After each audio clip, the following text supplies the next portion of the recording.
40 साल बाद union carbide का जहरीला कचरा उठाया गया है। भोपाल से पीथमपुर 12 कंटेनर भेजे गए हैं। ग्रीन कॉरिडोर बनाकर पीथमपुर कचरा भेजा गया। कंटेनर्स के आगे पीछे 2 किलोमीटर तक ट्रैफिक रोका गया। 4 दिन तक 337 मीट्रिक टन कचरा पैक किया गया। कड़ी सुरक्षा के बीच जहरीले कचरे को रवाना किया गया है। तो कंटेनर आप देख रहे हैं, ग्रीन कॉरिडोर बनाया गया। 12 कंटेनर ऐसे हैं जो कि भोपाल से भेजे गए हैं इंदौर पीथमपुर।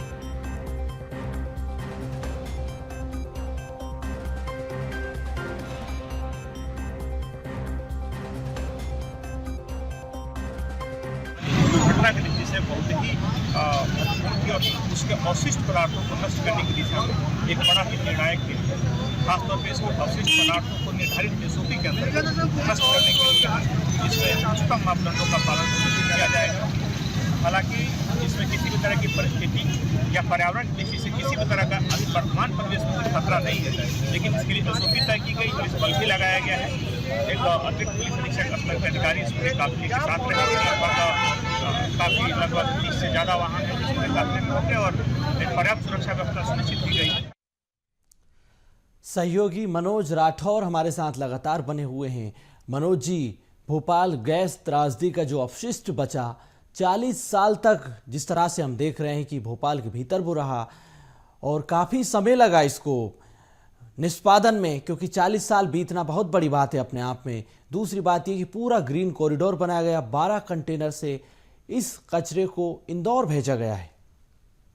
जी बिल्कुल, क्योंकि हाई कोर्ट ने निर्देश दिए थे और उस निर्देश के बाद 6 तारीख से पहले जो है इस कचरे का निष्पादन किया जाना था, यानी इसे नष्ट किया जाना था। और सरकार ने हाई कोर्ट के निर्देश के बाद टीमें बनाई जिसमें वैज्ञानिक से लेकर तमाम स्वास्थ्य विभाग के और प्रशासनिक अधिकारियों को शामिल किया गया। 72 घंटे के अंदर जो 337 मीट्रिक टन जो कचरा था, जो कि एक गोदाम में रखा हुआ था, अलग अलग गोदामों में ये कचरा था, उसे सुरक्षित जो है करीब 150 जवानों के साथ 150 जो कर्मचारी थे, जो मजदूर थे, और जिस कंपनी को ये पूरा टेंडर दिया गया था जिसमें 12 कंटेनर सबसे पहले यूनियन कार्बाइड की उस फैक्ट्री में पहुंचे, उस गोदाम में, क्योंकि 72 घंटे के अंदर जो है पूरे कचरे को जो पैकेट है उसके अंदर रखा गया और उसके बाद जो है सुरक्षित मानक के आधार पे उस कचरे को इन कंटेनर के अंदर लोड किया गया। और इस कंटेनर को, क्योंकि 6 तारीख से पहले जो है ये पूरी प्रक्रिया जो है हाईकोर्ट के निर्देश पे सरकार को करनी थी, ऐसे में सरकार ने तेज़ी से इस पर काम किया और उसके बाद जो है एक कॉरिडोर बनाया गया पीथमपुर तक। यानी भोपाल में भोपाल पुलिस ने इसे स्कॉट किया और उसके बाद अलग अलग ज़िले जो भी, चाहे वो सीहोर पड़े, देवास पड़े या फिर दूसरे थाना क्षेत्र पड़े, उन बॉर्डर पे जो है पुलिस की टीम जो है इसी तरीके से उस कॉरिडोर के जरिए उस कचरे को 7 घंटे के अंदर, 7 से 8 घंटे के अंदर पीथमपुर पहुंचाएगी। यानी ये कंटेनर अब भोपाल से पहुंच चुके हैं और इसके साथ जो है इसका निष्पादन का कार्य भी आज शुरू हो जाएगा, क्योंकि कोहरा है और ऐसे में कंटेनर को जब रवाना किया गया था तो उनकी गति जो थी वो धीमी थी, क्योंकि पुलिस की गाड़ियां जो है आगे पायलट के तौर पर चल रही थी और कंटेनर जिनकी संख्या 12 है उनको पहुंचाने में मदद कर रही थी, क्योंकि जो कोशिश थी कि किसी तरीके से पैनिक ना भेजे, क्योंकि कई तरीके की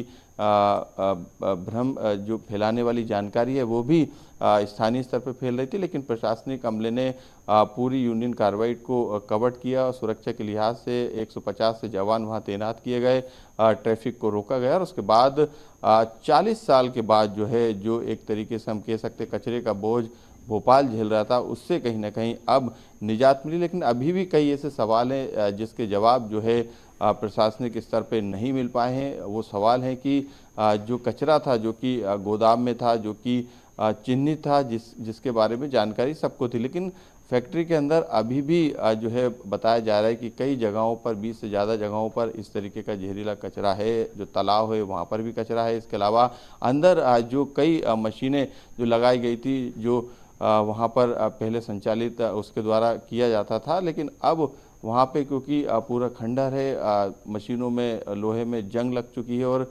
तमाम जो गोदाम है वो वैसे ही पड़े हुए हैं। तो आसपास के इलाकों में भी जो है इस बात को लेकर चर्चा है कि अभी और कचरा जो है फैक्ट्री में हो सकता है।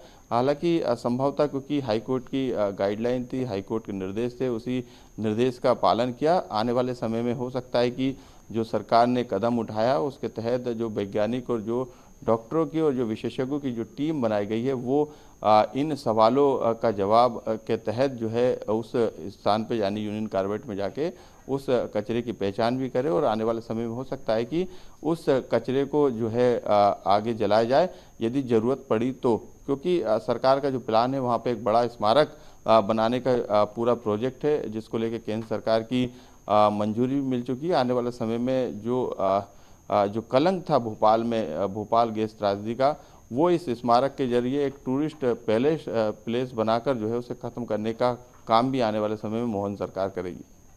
बिल्कुल, महत्वपूर्ण जानकारी आपने दी है। तो यूनियन कार्बाइड का कचरा जो कि भोपाल भेजा गया है, अब इसका निष्पादन भोपाल से इंदौर भेजा गया है, इसका निष्पादन किया जाएगा। मनोज जी, आप बने रहिए हमारे साथ।